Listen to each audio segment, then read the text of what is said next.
Nós vamos continuar nossa série de exposição na carta aos Efésios.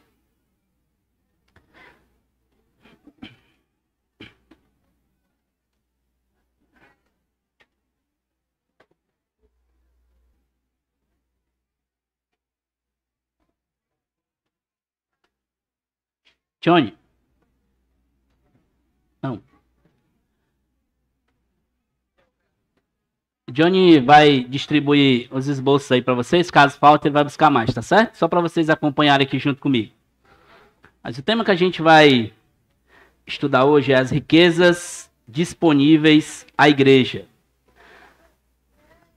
Nós vamos ver Efésios capítulo 1, os versículos 15 ao 23. Vamos concluir esse primeiro capítulo hoje de Efésios. É interessante uma coisa, quando se trata de comidas ou bebidas, nós só podemos saber o quão saborosas são ou não, caso nós venhamos a provar. Tem muitas pessoas que vão dizer, eu não gosto de tal coisa sem nunca ter comido, né? Talvez você já tenha visto alguém que falou isso. Eu não gosto disso, mas você já provou? Não, mas eu nunca provei. Então nós só vamos saber, querendo ou não, se aquilo ali tem um gosto ruim ou bom, se a gente provar, não tem para onde correr. Você certamente já ouviu falar de algumas comidas típicas ou até mesmo consideradas exóticas aí de países ou locais diferentes. Até comidas que talvez sejam difíceis de encontrar ou, dependendo do preço, também muito alto para consumir, né? Algumas das comidas que você poderia pesquisar e dar uma olhada, e certamente não sei se seria saborosa ou não, vai depender do seu paladar. Aranha frita no Camboja. Quem queria provar isso, né? Os insetos na Tailândia, quem sabe? Ou quem sabe um peixe frito na brasa com frutas nas Filipinas. Também você poderia provar carne de canguru na Ásia, né? Se você quisesse. Mas se você gosta de uma coisa mais sofisticada, você pode provar o conhecido foie gras, que é uma comida francesa, que é um patê de fígado de pato. Você poderia gostar também disso. Ou também você poderia provar a conhecida morcilla, que é uma linguiça de sangue na Espanha. Olha isso.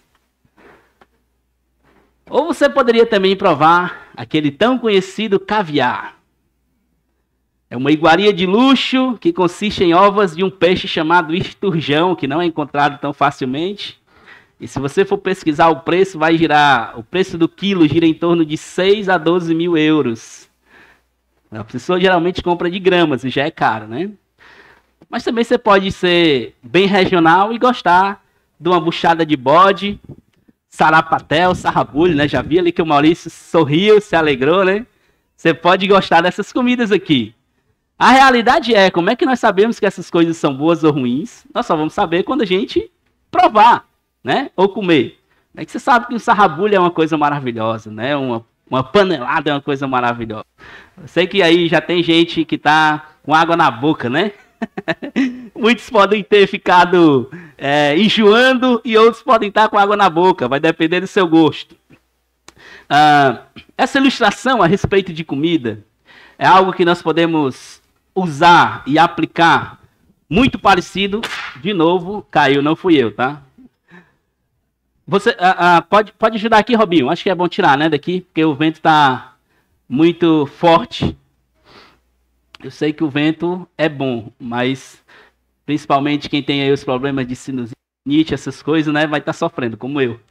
Mas essa ilustração a respeito de comida é algo que eu queria muito que nós gravássemos, que é muito parecido com a igreja. Existem coisas na vida da comunidade que nós só podemos provar ou comprovar, de acordo com as Escrituras, quando nós decidimos viver de acordo com o que Deus diz, a vida em comunidade. O apóstolo Paulo vai continuar a sua doxologia aqui no começo de Efésios, ou uma oração em forma de adoração. Agora ele vai apontar para um fator diferente. Nós vimos lá naqueles versículos 1 ao 14, o apóstolo Paulo falou da beleza da salvação, especialmente em Deus decidir salvar pecadores como nós. Quando Deus elegeu os salvos, quando Deus foi e exerceu uma chamada eficaz àqueles que ele decidiu salvar, Paulo louva ao Senhor por isso nos versículos 1 ao 14. Nos versículos 15 ao 23, Paulo começa a desenvolver o louvor ao Senhor pelas bênçãos que podem ser experimentadas por meio dessa obra salvífica, no entanto, na prática, ou seja, na vida da igreja. O que nós vamos ver hoje é as riquezas disponíveis à vida da igreja. Então nós vamos ler agora Efésios 1, os versículos 15 ao 23.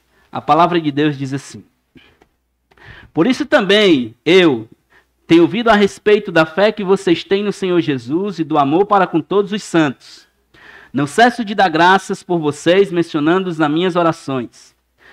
Peço ao Deus, o nosso Senhor Jesus Cristo, Pai da glória, que conceda a vocês o espírito de sabedoria, da revelação no pleno conhecimento dele.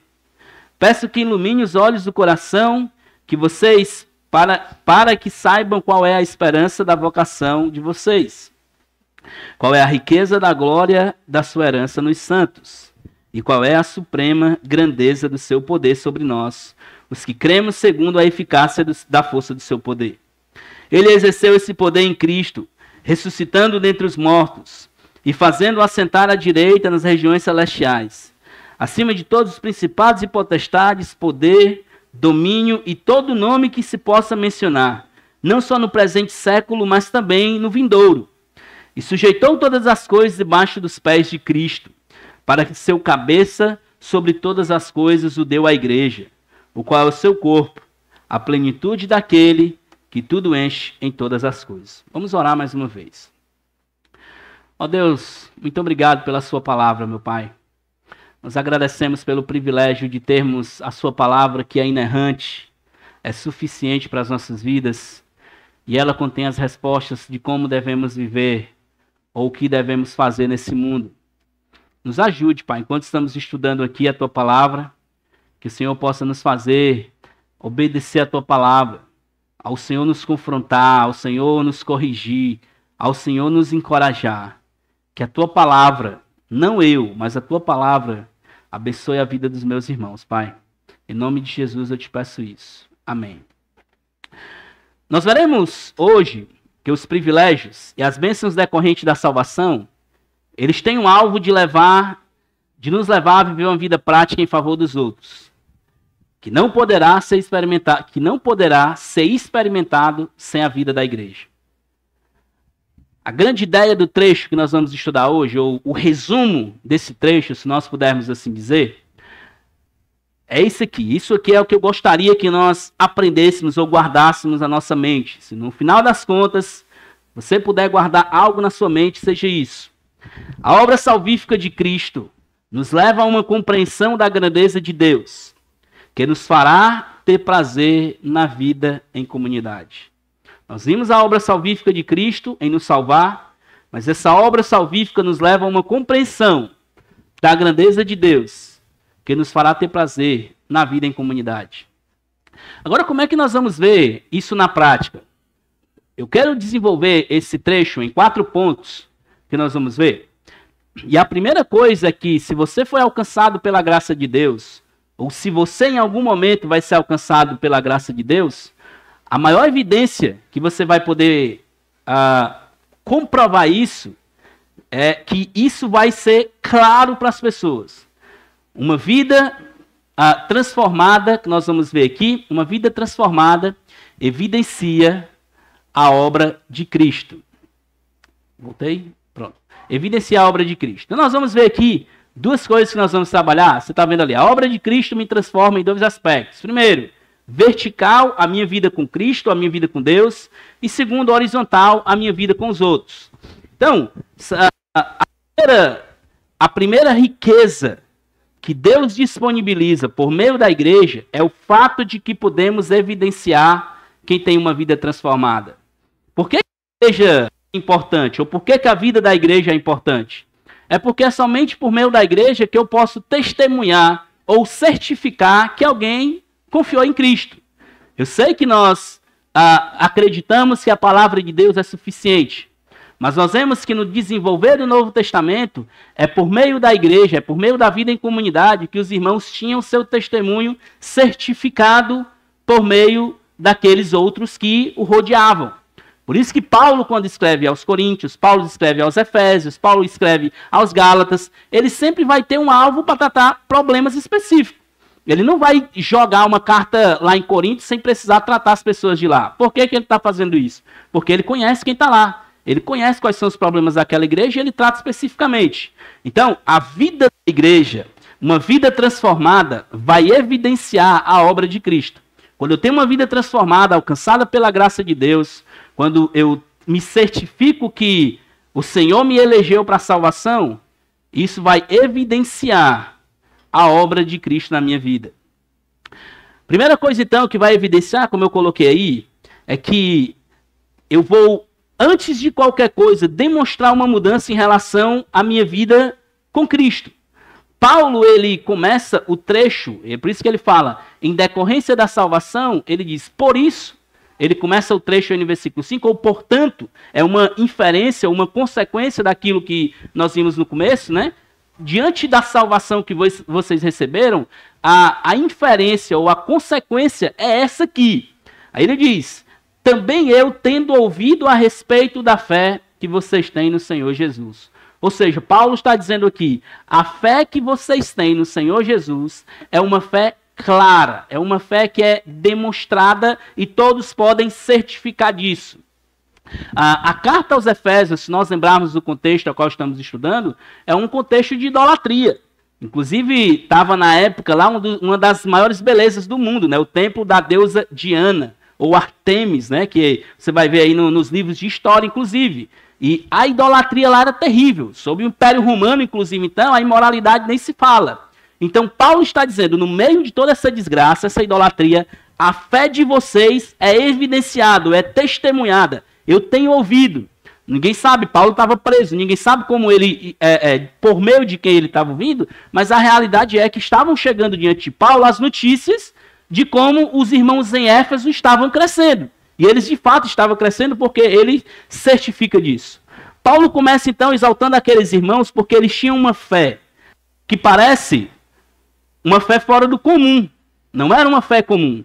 Essa fé, quando nós vamos estudar um pouco essa palavra, ela significa que é crer com todas as forças a algo o qual você afirma.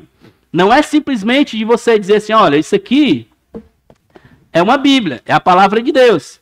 Aí você vai dizer, tá certo, eu acredito nisso. É verdade, é a palavra de Deus. Não é só isso. A fé que Paulo está falando aqui é eu acredito que essa aqui é a palavra de Deus e eu me esforço com todas as minhas forças para viver de acordo com ela. É isso que Paulo está chamando os irmãos. Então ele está dizendo, olha, a fé que nós temos ouvido de vocês é uma fé exemplar. É uma fé que de fato Cristo tem transformado e mudado a vida de vocês. Nesse primeiro ponto, então, Paulo começa dizendo, vocês foram salvos e a salvação de vocês não foi algo qualquer. De fato, essa salvação está refletindo na vida de vocês. Ela está sendo prática. Não é uma salvação a qual eu estou simplesmente, eu digo que estou salvo e vivendo do jeito que eu quero. Paulo está dizendo, peraí, meus irmãos, eu tenho ouvido a fé de vocês e isso tem me alegrado.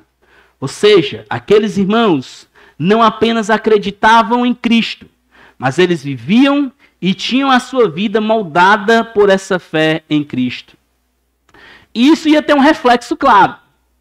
Ora, se a minha vida, eu estou falando que eu acredito de fato na verdade de Deus, na verdade do Evangelho, logo isso iria ter um reflexo prático.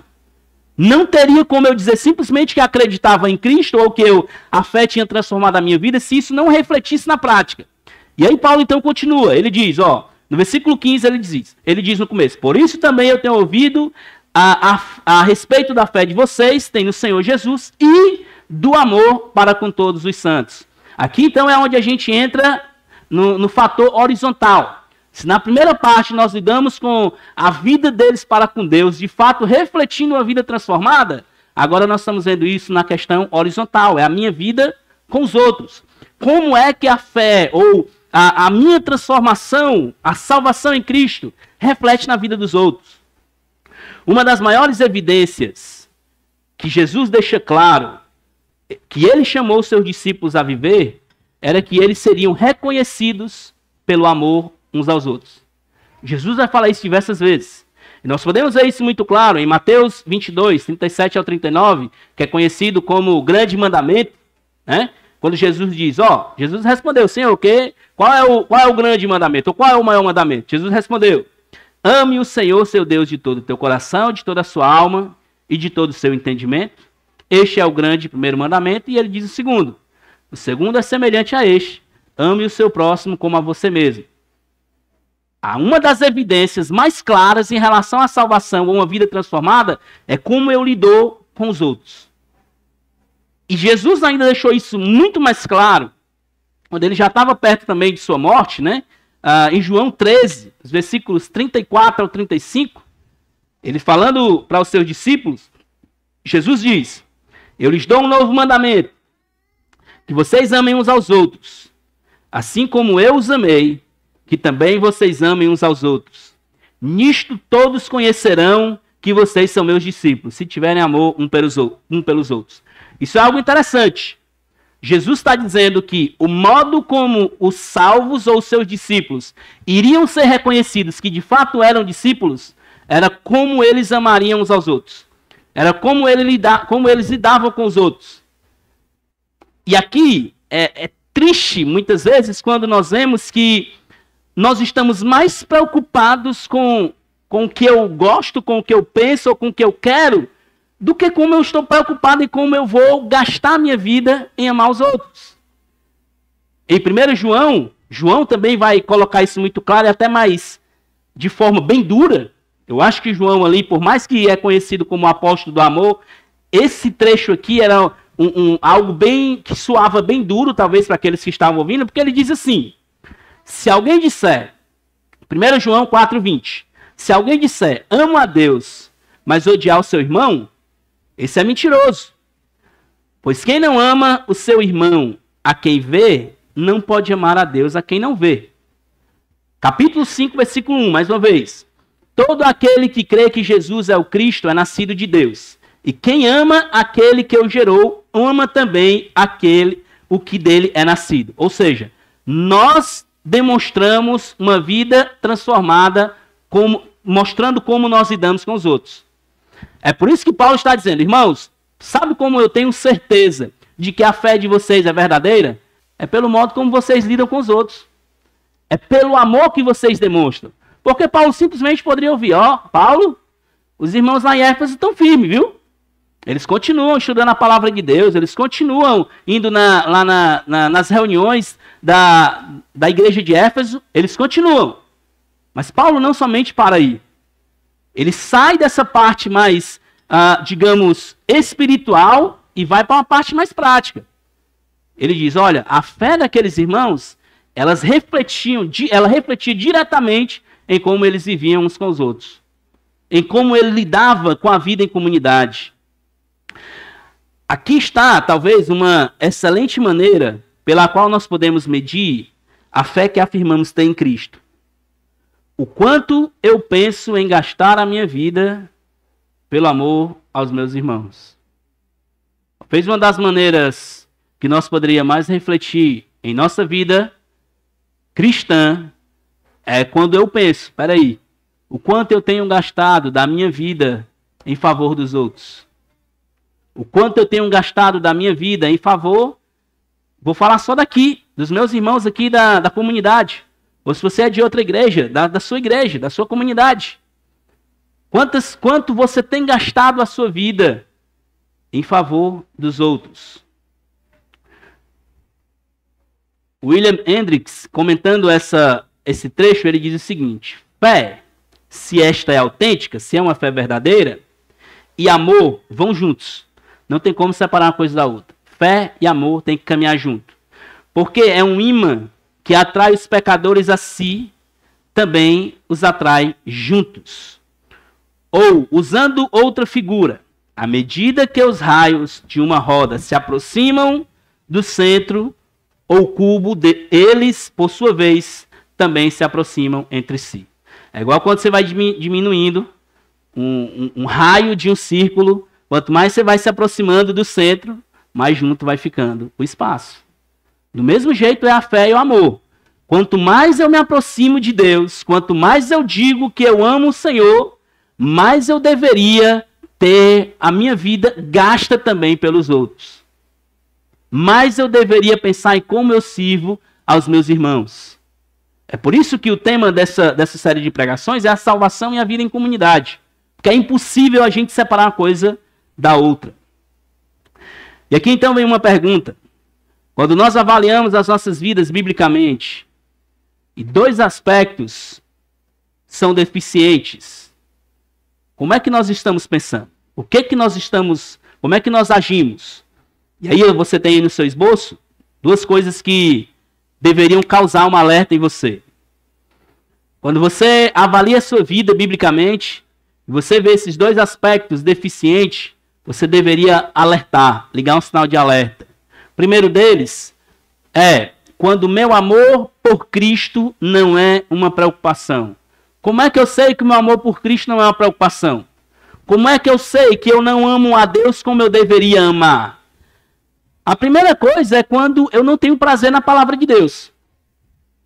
Como é que eu digo que eu amo uma pessoa e eu não quero estar perto dela? Isso é uma coisa que não bate. São duas informações que não batem. Até achei engraçado esses dias, eu estava abraçando a Isabela em casa e aí o Conrado chegou. Papai, espera. Aí queria afastar a gente, né? E aí a maneira que a Isabela foi explicar para ele foi, olha, o papai e a mamãe se amam. Então, quando eles se amam, ele quer estar perto. Achei legal ela falar isso. Porque justamente, se nós nos amamos, como é que eu digo que eu amo a minha esposa e eu não tenho prazer de estar perto dela, de estar abraçando, de fazer carinho? Como é que eu digo então que eu amo o Senhor, que eu amo o meu Salvador, aquele que se entregou, que fez a obra de salvação pela minha vida? E aí nós vimos isso lá nos versículos 1 ao 14, claramente. Jesus fez tudo que nós precisávamos para ser salvo. Nós só entramos, a única coisa que nós entramos na equação, como eu falei, foi com o pecado. Só isso. Jesus fez tudo. E aí ele me dá a sua palavra. E eu não tenho prazer de desfrutar da sua palavra. O único dia que eu abro a palavra de Deus é quando eu chego no culto domingo e o pastor vai ler as escrituras.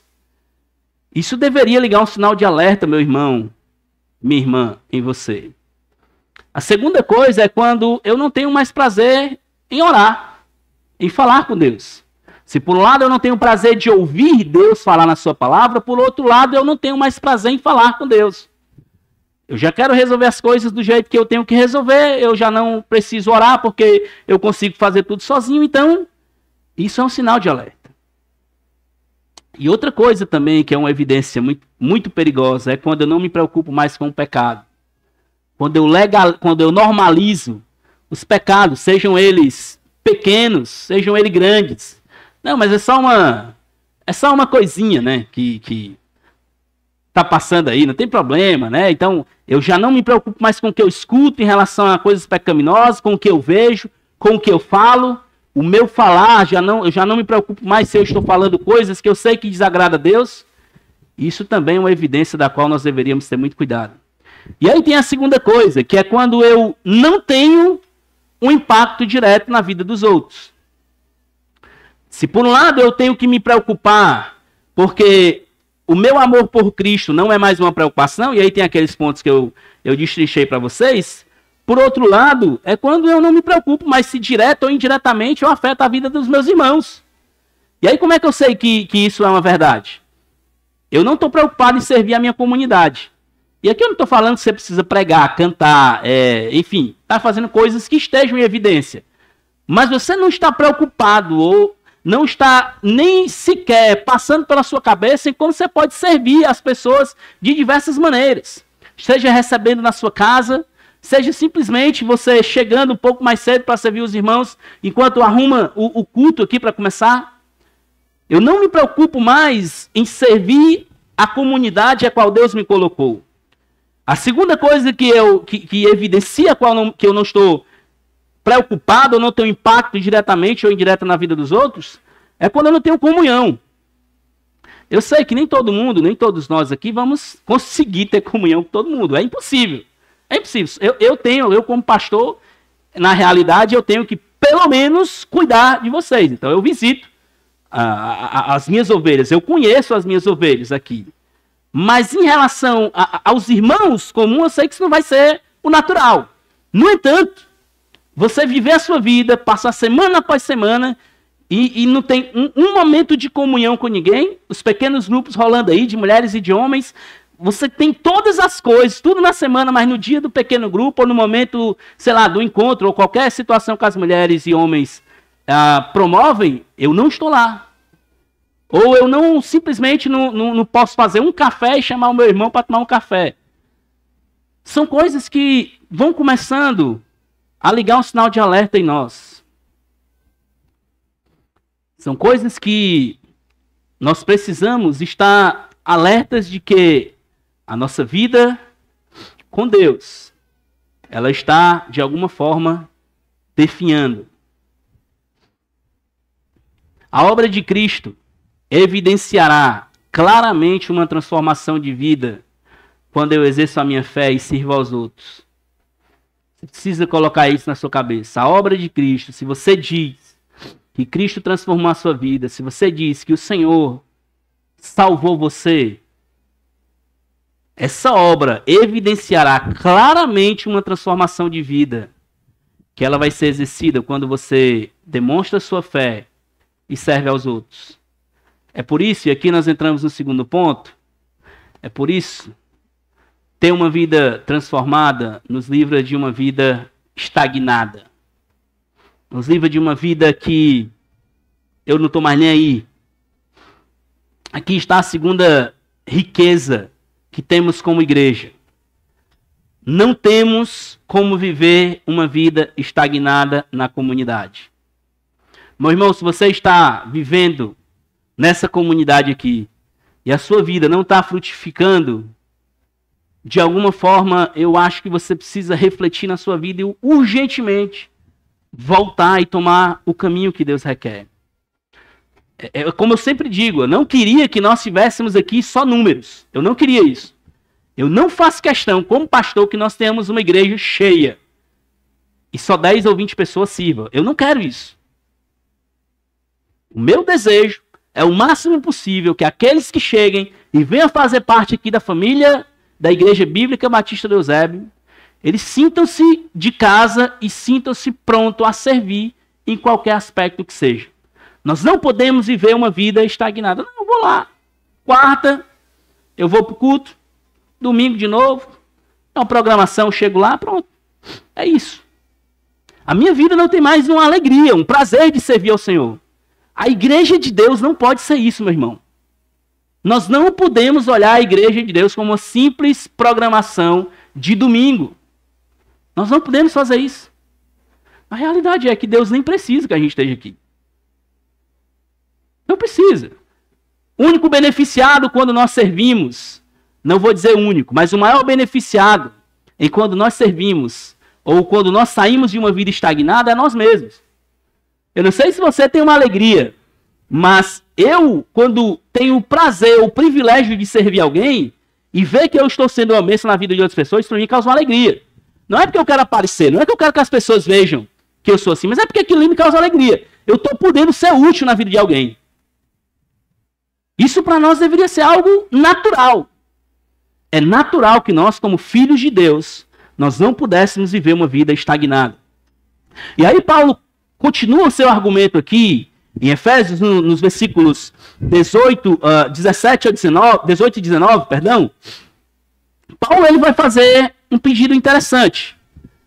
Na realidade, versículo 17 também, é onde ele começa. Né? O versículo 17, ele diz assim: peço ao Deus de nosso Senhor Jesus Cristo, Pai da glória, que conceda a vocês o espírito de sabedoria e de revelação no pleno conhecimento dele.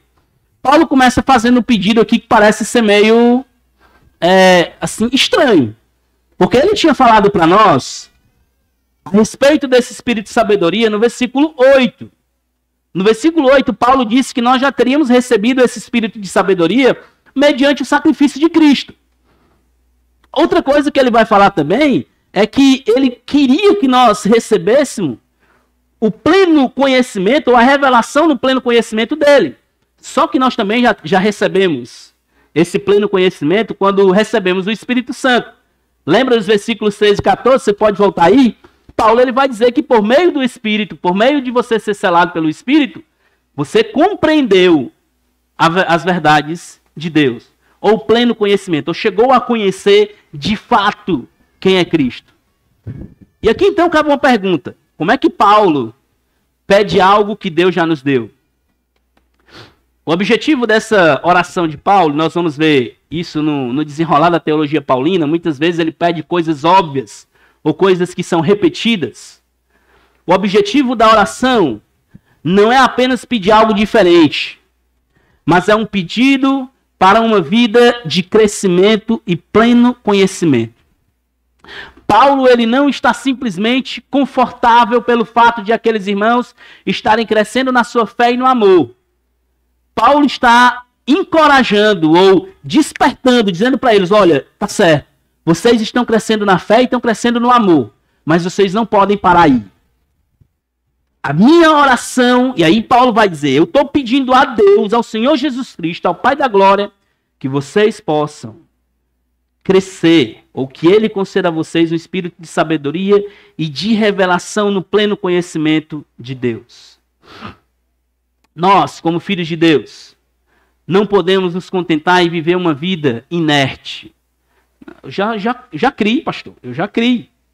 Eu estou de boa, eu sou salvo.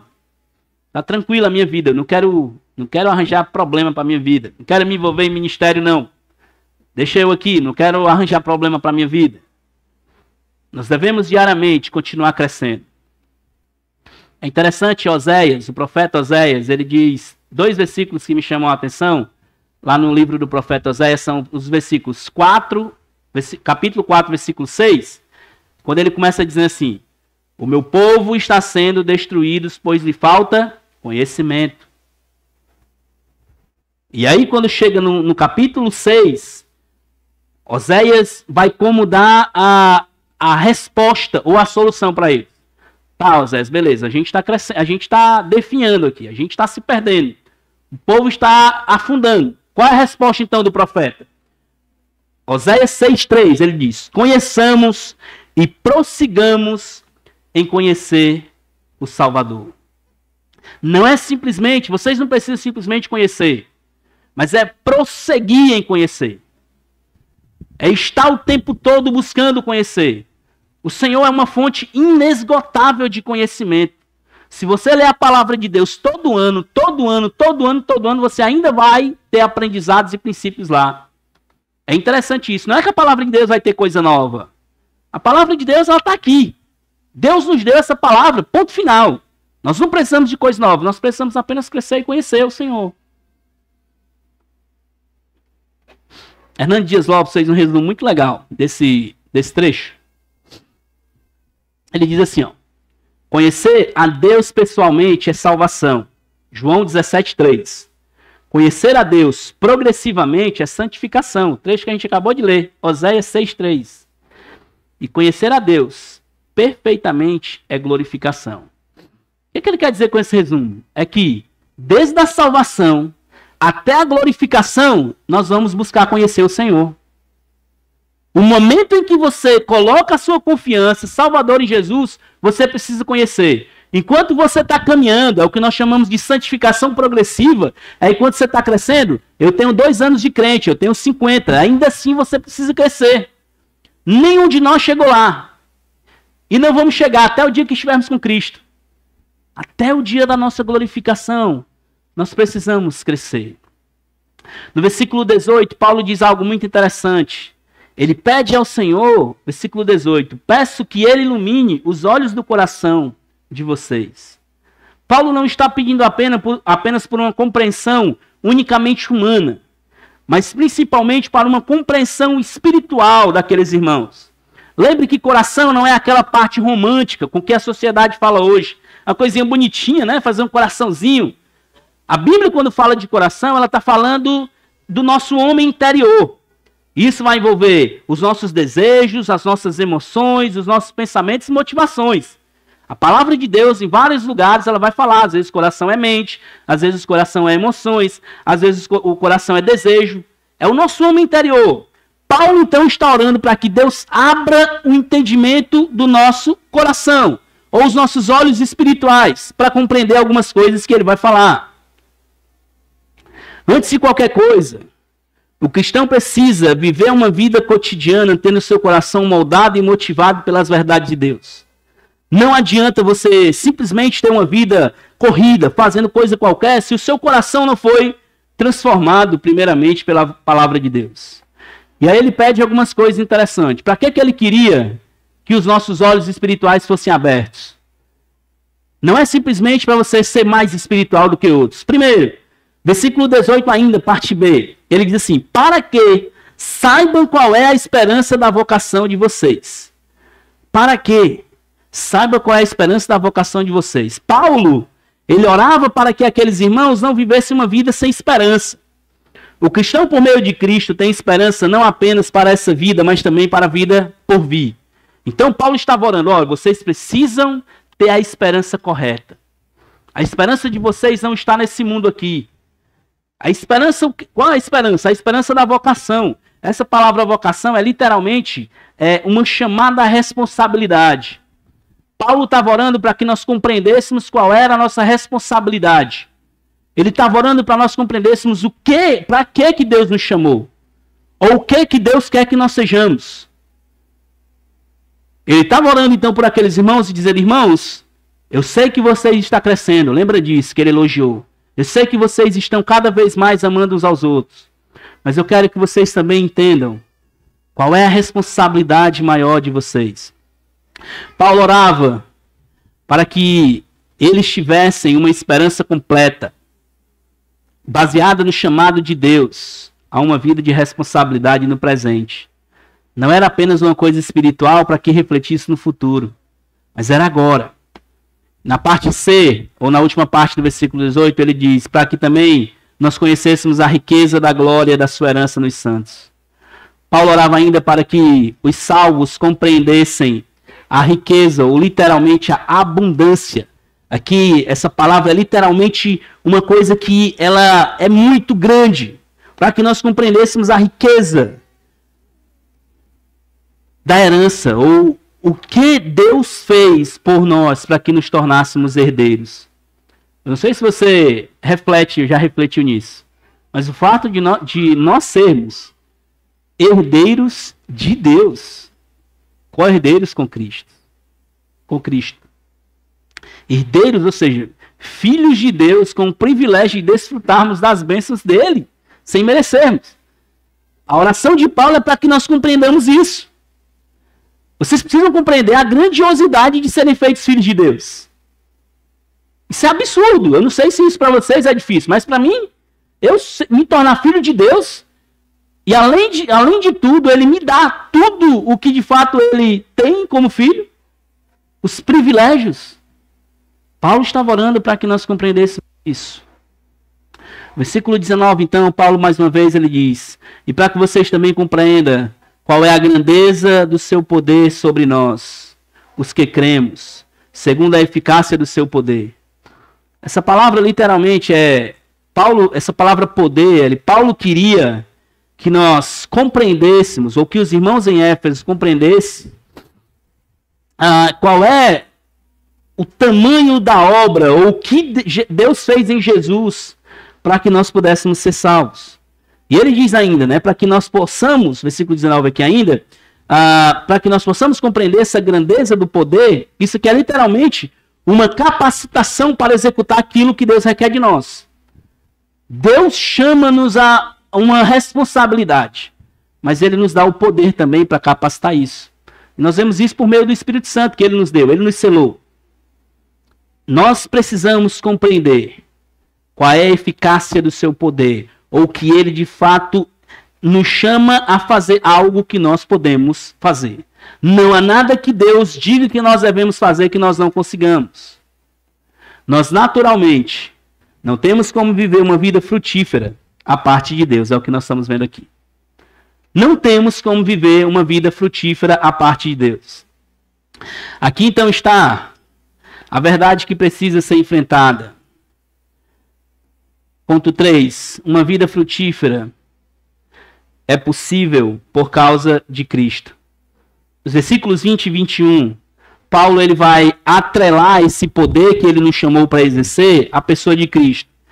Ele diz que ele queria que nós compreendêssemos o poder que ele nos deu, ou que ele executou em nós. Mas os versículos 20 e 21 que ele diz, esse poder ele exerceu em Cristo, ressuscitando dentre os mortos, fazendo assentar à sua direita nas regiões celestiais, acima de todo principado e potestade, poder, domínio e todo nome que se possa mencionar, não só no presente século, mas também no vindouro. Mais uma riqueza que nós podemos ver na vida em comunidade é a possibilidade de frutificar por causa de Cristo. Jesus deixou um ensinamento muito claro quando ensinou sobre a videira verdadeira. João capítulo 15, os versículos 1 ao 5, Jesus vai falar que ele está ligado ao Pai e logo os discípulos também estavam ligados a ele. E assim como ele e o Pai eram um, os discípulos também deveriam obedecer a ele. E no versículo 5 ele diz algo muito interessante. Ele diz assim, porque sem mim, o finalzinho, né? Sem mim nada vocês podem fazer. O que Jesus está dizendo diretamente para os seus discípulos é, rapaz, vocês podem tentar o que vocês quiserem. Mas sem que Jesus você não pode fazer nada. Literalmente nada. Deus enviou Cristo ao mundo para que completasse a obra salvífica em nosso favor. Ele fez essa obra completa para que nós fôssemos salvos, ou que nós sejamos salvos. Só há um meio de salvação. Só existe um caminho para a salvação, é Cristo. Só há um caminho. Mas a vida frutífera que se espera dos cristãos só é possível por causa do senhorio de Cristo. O fato de Jesus ter se tornado Senhor, entronizado, poderoso, sobre o principado e potestade, sobre todo o poder desse mundo, é o que nos capacita a viver uma vida frutífera. É por causa de Cristo, é por causa do que Ele fez, é porque Ele é Senhor que nós podemos frutificar para Ele. É porque Ele está entronizado, Ele está acima de tudo e todos. Não existe outro Deus além do nosso Deus. É por isso que nós podemos frutificar. Pedro, quando estava no seu discurso em Atos capítulo 4, versículo 12, ele fala exatamente isso. E não existe outro nome dado a qual nós podemos ser salvos, só Jesus. Porque não existe outro Deus. Por causa da sua exaltação, do seu poder, do seu senhorio, que nós podemos ter uma vida frutífera e plena nele. Filipenses 1,6, mais uma vez Paulo vai colocar essa ideia, né? De que nós somos salvos, mas ainda nós estamos crescendo. Filipenses 1,6 ele diz, eu estou certo de que aquele que começou a boa obra em vocês há de completá-la até o dia de Cristo Jesus. Jesus, por causa do seu poder, não faz uma obra incompleta. É por isso que aqueles que colocam a sua confiança no Salvador, eles estão seguros de que até o último dia da sua vida, Cristo vai lhe manter salvo. Não existe essa ideia de que Jesus uma hora ele está nos salvando, outra hora ele nos perde. Uma hora está nos salvando, outra hora nos perde.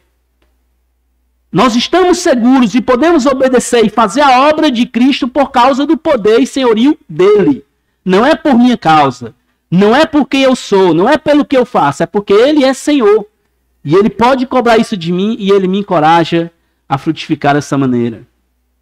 Nós estamos caminhando para ter uma vida plena. Mas não é uma plenitude terrena. Antes, é uma plenitude em Cristo, uma satisfação, uma completude em Cristo, frutificando para a glória dele. A exaltação de Cristo e a sua obra, naqueles a qual ele salva, tem a sua plenitude demonstrada em um lugar, na igreja.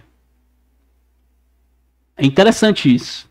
A plenitude, a obra plena de Cristo, ela vai ser demonstrada na vida da igreja. O relacionamento conjugal é algo maravilhoso. É algo incrível que Cristo compara, né, o seu relacionamento com a igreja. Mas Paulo está nos dizendo aqui, o que ele vai nos dizer, e esse é o nosso próximo ponto, que a igreja é o meio a qual Cristo e o seu povo se unem completamente.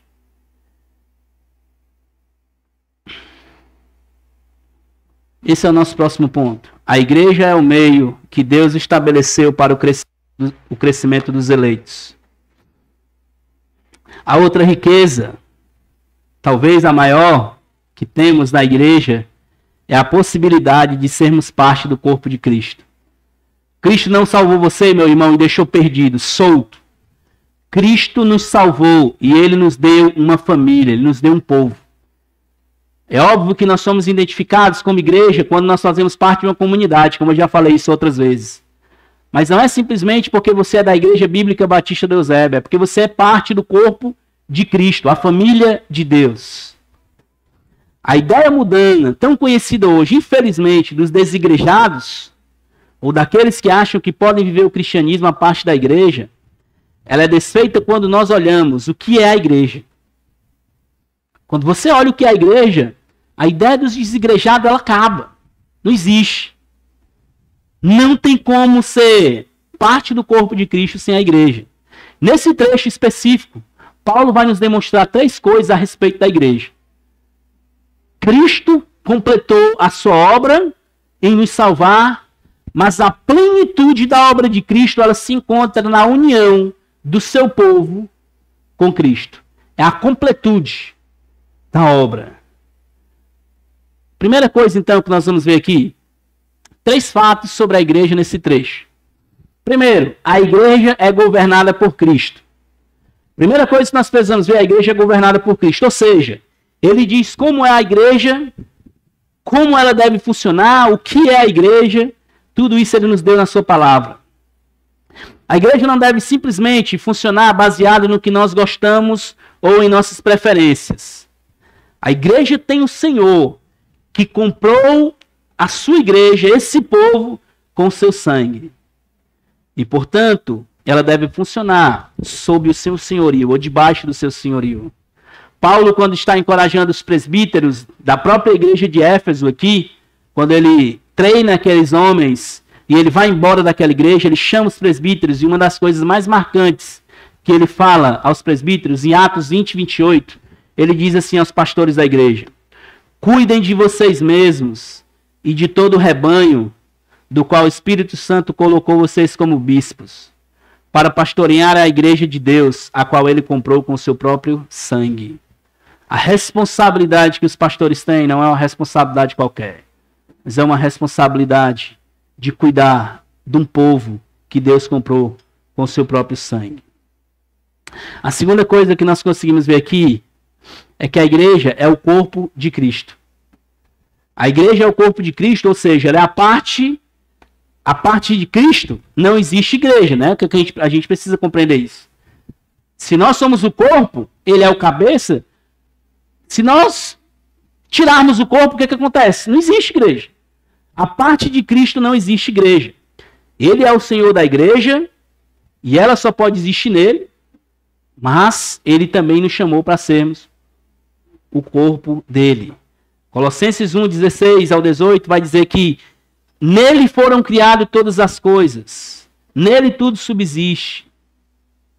Ele é o princípio de tudo.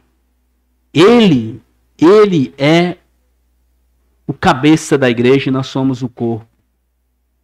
Ser filho de Deus implica diretamente em estar ligado ao corpo, ao povo de Deus.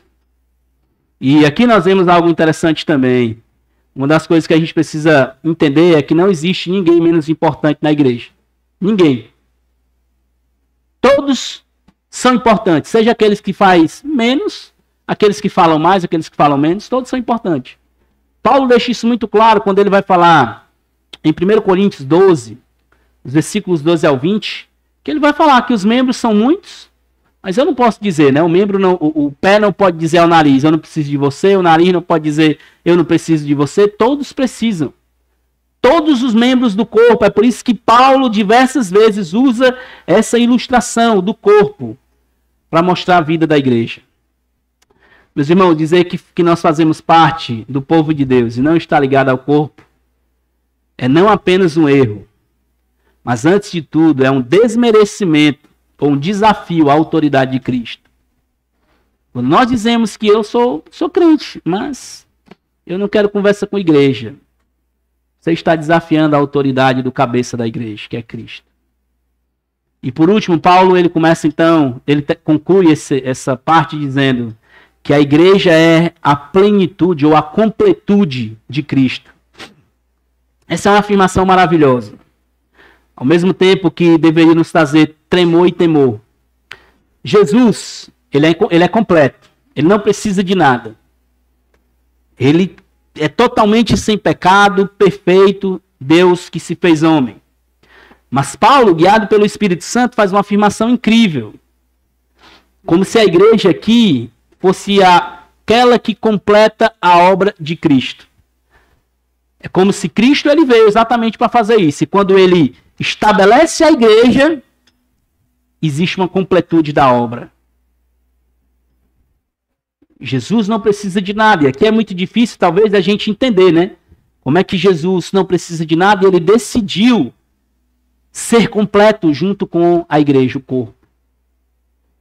São verdades difíceis, mas isso é incrível. De nós sabermos que, como igreja, nós estamos tão unidos com Cristo que nós nos tornamos um.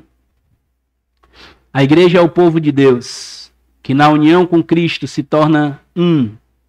Completamente, completo, estabelecido desde a eternidade por Deus. Ele tinha planejado isso. E agora, Cristo, ao estabelecer a igreja, a obra dele se torna completa. Ele está completo.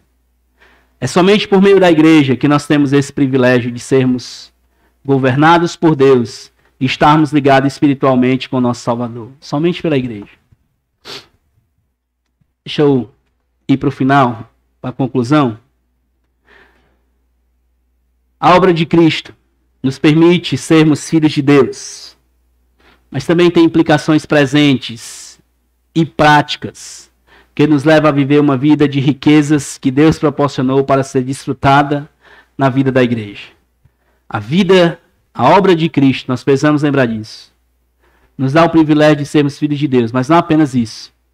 Ela nos dá a bênção de desfrutarmos de uma vida prática em favor dos outros.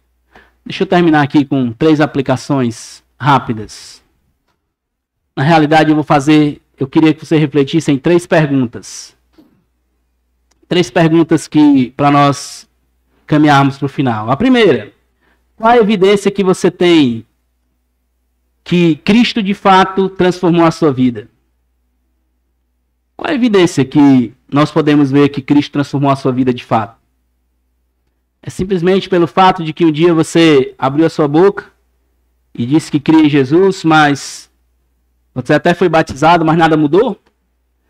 Se você afirma que houve salvação em sua vida, a palavra de Deus nos caminha, nos afirma a dizer que os seus frutos precisam ser visíveis. Uma das formas de nós vermos e certificarmos a salvação de alguém é que os frutos são perceptíveis. Eu não posso certificar que uma pessoa é salva se ela afirma crer em Jesus, mas a vida dela não tem transformação nenhuma.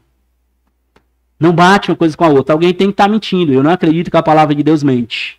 Eu acredito que ela é a verdade. A segunda pergunta. Voltei. Aí. A segunda pergunta é: o que tem te impedido de viver uma vida frutífera em prol dos outros? Se você tem dado mais ênfase às suas desculpas do que buscar um meio de servir aos outros, algo está errado. E aqui eu não estou dizendo, irmãos, eu sei que cada um de vocês são maduros para compreender. Tem pessoas que realmente vão ser mais difíceis. Pessoas que têm filhos pequenos, pessoas que trabalham em horários diversos e tudo, não vão ter uma facilidade de servir como outros. Mas o que eu estou querendo colocar aqui é que se a sua vida não tem frutificado nada, você não tem gasto a sua vida em prol dos outros de forma nenhuma, alguma coisa está errada. Alguma coisa está errada. Você precisa buscar a ajuda de Deus para corrigir isso. E a terceira pergunta que eu queria que você refletisse é: se você não tem alegria em desfrutar das bênçãos do corpo, as bênçãos, eu acho que faltou um S ali, né? Das bênçãos do corpo, Como você tem certeza que está ligado à cabeça? Como é que você tem certeza que você de fato é um salvo se você não tem o privilégio de desfrutar do corpo? Cristo é o cabeça. Como é que a cabeça vai simplesmente olhar para um braço e ele não funciona? Como é que você tem certeza? Como é que você se certifica de que de fato você está ligado ao corpo? De que você é o corpo? Se as bênçãos desfrutadas no corpo não trazem mais alegria ao seu coração, é o momento de você avaliar onde está, ou até mesmo verificar se realmente você compreendeu a fé em Cristo. Uma das coisas a se perguntar é se realmente você compreendeu quem é Cristo. Eu quero terminar então com a aplicação para as crianças. As crianças também precisam da vida da igreja. Passa para mim, Johnny, por favor. Primeiro, crianças, amem a vida da igreja. E aqui os pais vão pegar aí de rebarba, né? Uma aplicação. As crianças precisam amar a vida da igreja. E os pais precisam ensinar isso. Amem a vida da igreja. Aproveitem as bênçãos que Deus lhe dá enquanto vocês estão em comunhão com os outros cristãos. Isso começa nas coisas mais básicas. Nós muitas vezes ensinamos que a oração é importante. Quero trazer uma aplicação para a nossa igreja. Nós ensinamos que a oração é importante para os nossos filhos, mas o culto de oração a gente não traz os nossos filhos. Se é importante, por que os nossos filhos não estão aqui? Eu sei que cada um tem suas dificuldades, mais uma vez eu estou dizendo, como todo mundo tem. Mas eu estou encorajado e a gente tem feito aqui 2 rodas de criança. Graças a Deus que a maioria tem trazido. Mas nós precisamos, irmãos, especialmente crianças, vocês precisam saber que a igreja é algo maravilhoso. Vocês precisam amar a igreja. Desde pequenos, vocês precisam amar a igreja. O salmista diz aí no Salmo 133:1, ó, como é bom e agradável viver unidos os irmãos. Que o Senhor nos ajude a amar a sua igreja, desfrutar dessas riquezas que só por meio da igreja nós podemos ter. Vamos orar. Senhor, mais uma vez agradecemos a Ti pelo privilégio que o Senhor nos deu de fazer parte do Teu povo. Deus, é maravilhoso saber que mesmo sem merecer o Senhor nos salvou, o Senhor nos alcançou. Nós temos hoje o privilégio de servir aos outros, de demonstrar, evidenciar a salvação do Senhor. Pai, eu quero orar pelos meus irmãos aqui. Se a igreja, se o corpo, se servir aos outros não tem sido mais um prazer para eles, se a presença do Senhor, a palavra do Senhor não tem sido algo que empolgue a vida deles, que haja transformação nessa manhã, Senhor. Que os meus irmãos e irmãs saiam daqui dispostos a tomarem um passo de mudança na sua vida. A começar por amar a sua palavra, amar a oração, e que isso reflita diretamente na vida em comunidade. Minha oração, Senhor Deus, é ver o teu povo aqui no Eusébio, unido, servindo aos outros, amando aos outros, evidenciando a sua fé no Senhor. Transforme corações, Senhor, nessa manhã. Eu oro também por aqueles que não te conhecem ainda. Não há uma decisão mais importante a se fazer nessa vida do que colocar a confiança no Salvador. O dia de amanhã nós não conhecemos. O dia de hoje é o que o Senhor nos deu. É somente por meio de Ti que nós podemos ser salvos. Então, se alguém aqui está, Senhor, que ainda não te conhece, possa hoje estar com seu coração inclinado a se dobrar diante de Ti, que o Senhor possa salvar essas vidas. Que haja salvação hoje, Senhor, para a glória do Teu nome. Amém.